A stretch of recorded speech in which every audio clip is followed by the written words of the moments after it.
Hi everybody. Normally we talk about contracts and paperwork and things like that, but today I'm going to talk a little bit about FHA loans. We're not going to talk about them as if we're lenders. We're going to talk about the things that they affect in our deals.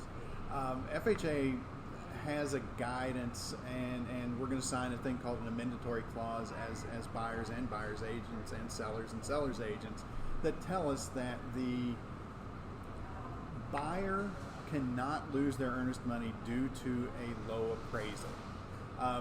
That's not waivable. The client can't say that they'll waive it, and we can't, well, they can say that they'll waive it.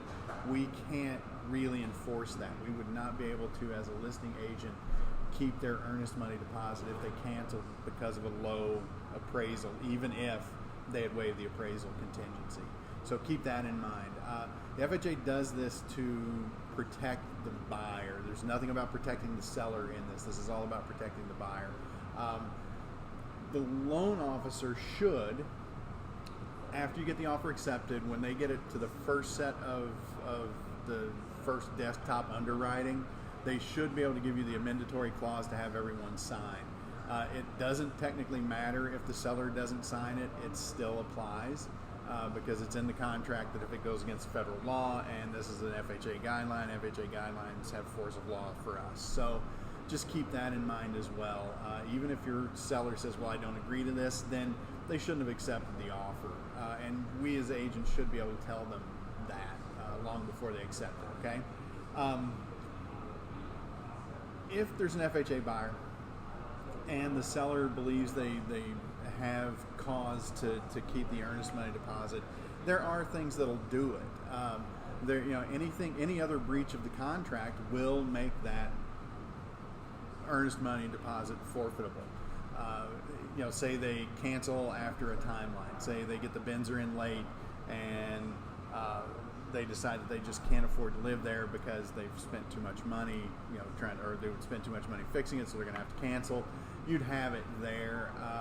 Anything that doesn't have to do with the appraisal itself. Now, if the appraisal had repairs on it and our seller refused to make those repairs, they would be able to get out. And they'd be able to get out all the way up till the end. So when people are questioning you on why sellers don't like FHA loans, you can explain to them this part.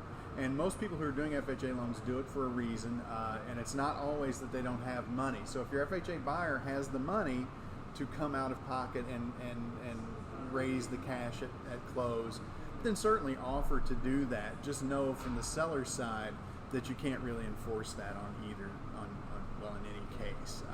As long as they get an appraisal that comes in below the full market value price that you've offered, then they can get out, okay? If you have any questions, if you're a JKer, stop by the office, talk to me. If you're not, give me a call, 602-400-4376. I'd love to talk to you about this. Let's make sure that we're protecting our sellers, and let's make sure that we're putting our buyers' offers in best light. We just need to know these things and be able to meet them, head on, and get our offers accepted and get our buyers' homes sold, okay? Thanks a lot.